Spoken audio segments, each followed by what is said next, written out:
the Strength of America podcast. Welcome to the theSOApodcast, episode 14. I'm Bob Davis. Bobby Davis. And we've got a couple special guests here today. I want to introduce you Coach Mike Thompson and Coach Gary Smith. And we've been with them a long time now, at least 15 years or better. 16, I think. 16 I think we're 16, 17. Yeah, it's been quite a while going through it. But a couple things we want to bring into you. The main reason is, of course, we do a lot of our stuff, speed, agility, but to me it's a lot also about our coaches, the parents, what they bring to the table, and helping our athletes not only become great athletes, but what happens outside of that, and what we're encouraging them to do. And just with things that are going on, I'll introduce that part of it a little bit later on. But they both coach the youth level, the younger guys, and with football and high school too. So I want to introduce you to, we'll start Coach Thompson first. Okay. Mainly, how long you been coaching? It's been a long time. I've known you. Yeah, 18 years in football, and then I've also coached soccer and one uneventful season of baseball. And that was enough baseball. Yeah. That's good. Yeah. Well, yeah, you actually coached Bobby, little guy in soccer. That was, 6th, 7th grade, I guess. Yeah. He's about half the size he is now. You were actually pretty good, Little athlete. He taught me something. I guess it worked out. I guess he kind of knew what he was doing. I didn't realize. He could move, but he wasn't aggressive. So that was a good thing. We got him in. Yes, he was always kind of the pansy soccer player out there. We're not getting in. We had to teach him how to hip check. Yeah, I got to get in and playing aggressive, and it was just going after the ball, just going for it, not just stepping back every time. So learned a lot with that, which was a big part. Yeah, that was good. Coach Smith, how long have you been coaching? Football, probably right around 18 years. I started with Gary Jr. when he was about 5 years old in flag football. And then we got on Coach Thompson's team in Monsoon roughly about 17 years ago. Yeah, right about. I remember doing your first camp that time. And probably about 10 years of baseball with the daughters, softball, baseball with my daughters for that. Cool. So it's been a while. That's good, working those kids a long time going in. And that was a big thing for the Monsoons, and we've been working with them a long time, and of course not the same group of kids, but throughout the years going on. But they had an incredible season this year, went undefeated, went on to national. It was out in Florida, out in Orlando they had, and came a runner-up in that tournament, great tournament. But the bigger thing was how they responded and how they worked through that too, which was great. I mean, we see the kids as they go through that.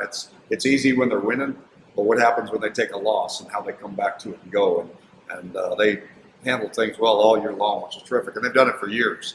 And like I said, for me, a big part was just because of what happens with the coaching staff, what they really encourage these kids to do, but the parent support. You guys have had incredible parent support for a long time. Long time, but the thing was several years ago, I retired from coaching the youth football, and Gary dragged me back in.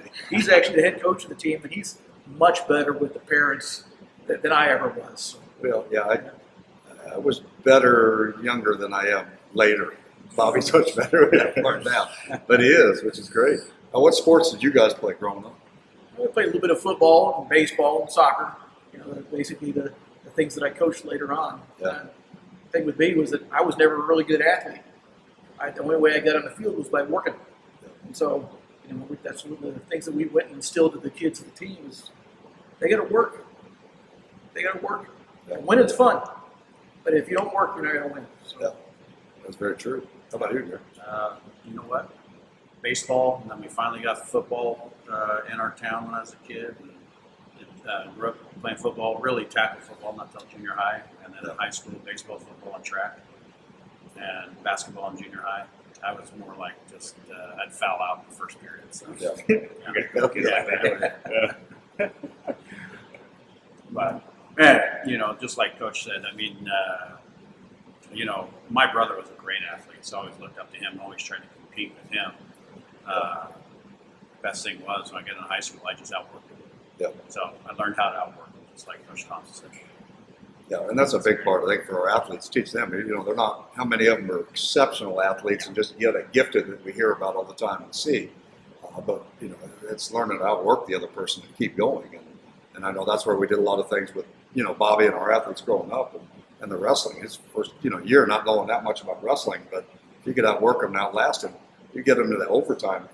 periods going in, and you can take that wrestler that may be a better wrestler, but if they can't last and they're making mistakes, that's when you can have a big advantage of it. Keep your head on straight, during that time. Did you guys have crazy stuff that happened when you guys were training, on things that they did, or you guys had pretty level-headed coaches on what they had you do? I remember the craziest thing that I ever remember doing was basically running bleachers for hours. Just running up and down and running up and down. We haven't done that with our little guys yet. We haven't had them run bleachers. No. Maybe we'll do that next year, huh? Yeah. We got them right there. Good luck if you're listening. Oh, get ready. I think probably the funniest thing, because I grew up in a small town on the west side of the state of Bullhead City, just known for its heat. Not that it's not hot here, but, water was a luxury. So it was always used, if you want some water, you got to do this. And, our coach, I don't think he ever got thirsty. So we had water when he got thirsty. But I remember one practice early on in two-a-days, and he just kept running us and bear crawling us. And I think out of 32 kids, there was only about 5 of us left. Everybody just walked out the field. We had to call them all back up and say, dude, come on. Oh, yeah. He was new. He was from Texas. He's like, what just happened? I'm like, that's our team, man. Yeah. He goes, all right, get him back in here. So it took us about a week to get the team back. Yeah. And he didn't lighten up. It was light for a day. It's kind of like some of the other high school coaches. But Yeah. That's the harsh part of going Yeah. into it and stuff. Yeah. Now, you guys have been with youth coaches. You guys pretty much, and so we've kind of seen throughout the years, you kind of have to handle all of it. Handle the conditioning part, kind of who's hurt or who's not, who's what's going on, or you guys kind of things you picked up and stuff through the years, or you got any of the special stuff that you guys like to incorporate in, or things that used to that you say, hey, that's nuts, we don't do that stuff anymore. Besides not giving them water or making run bleachers all the time. I'll tell you what, the attitude's changed on water, obviously. We make sure our athletes are very well hydrated. We talked about it on the field, off the field, tell them to carry water around the school. The amazing thing about it is most of them come see you in the summertime. These kids don't drink soda pop anymore. You literally brainwash them which is a good thing, that, it's water or whatever else is good for you out there, and not too much of the other stuff. Yeah. But,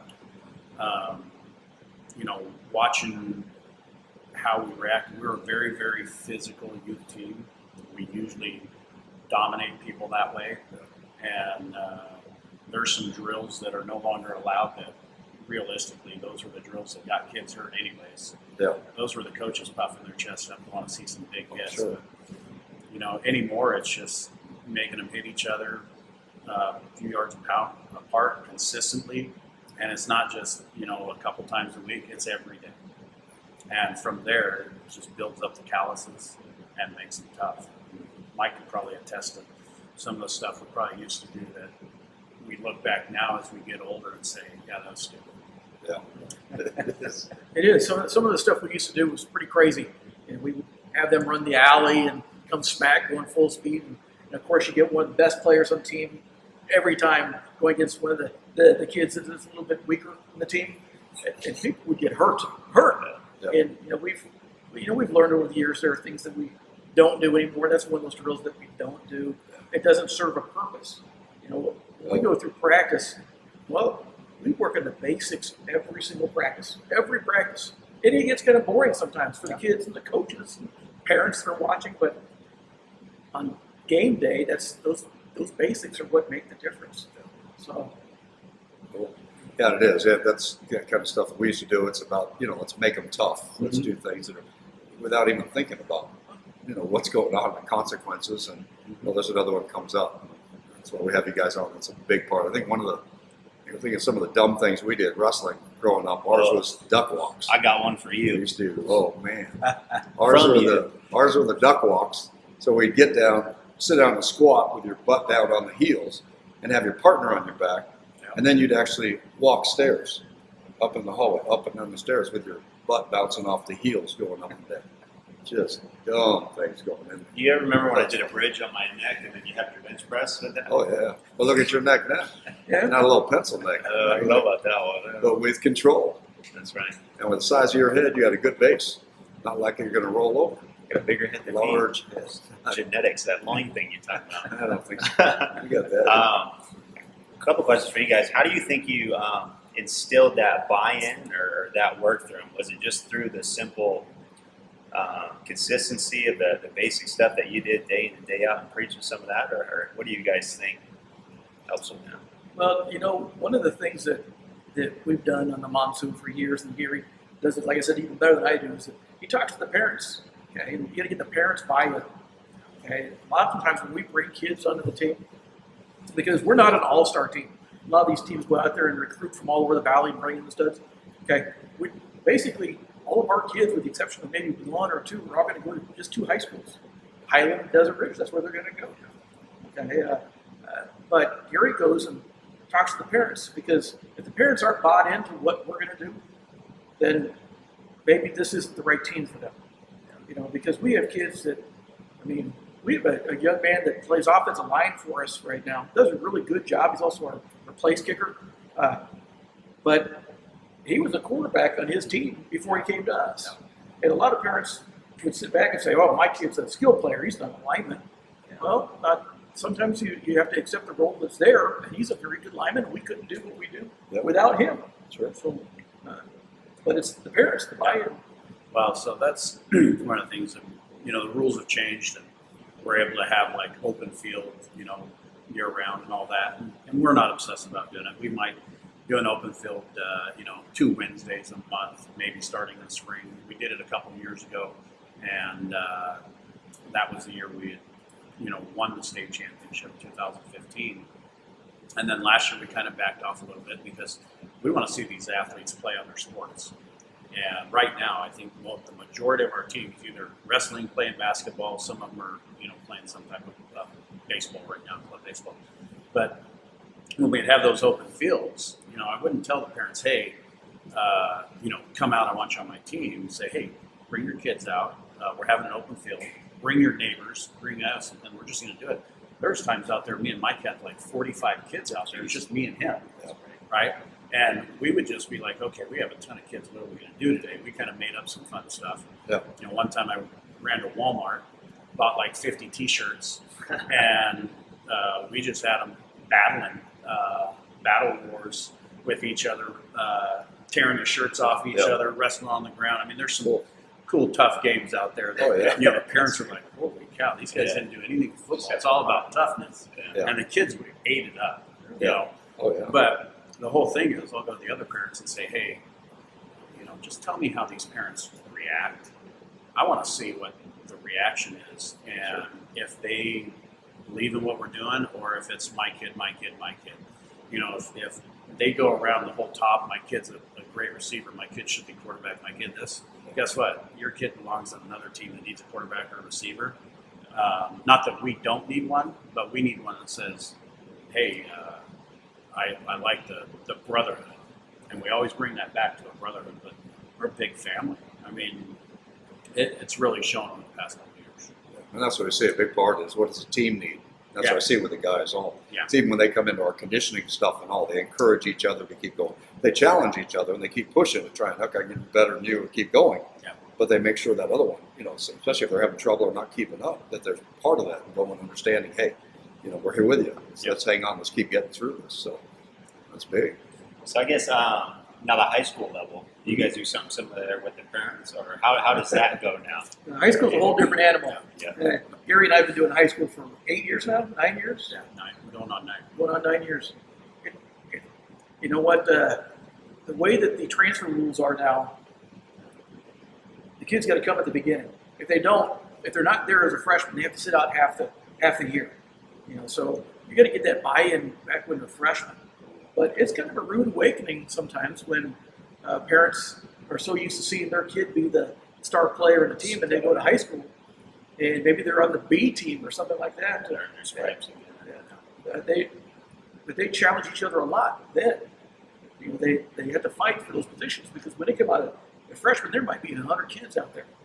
There's only 22 positions on the field. And some of those positions are filled by the same guy playing both sides of the ball. So they have to learn how to compete. that's one of the things that we try to do with little guys. We try to have them understand that if they don't push themselves now, when they get to high school, they're not going to be prepared for that competition. Because it's different.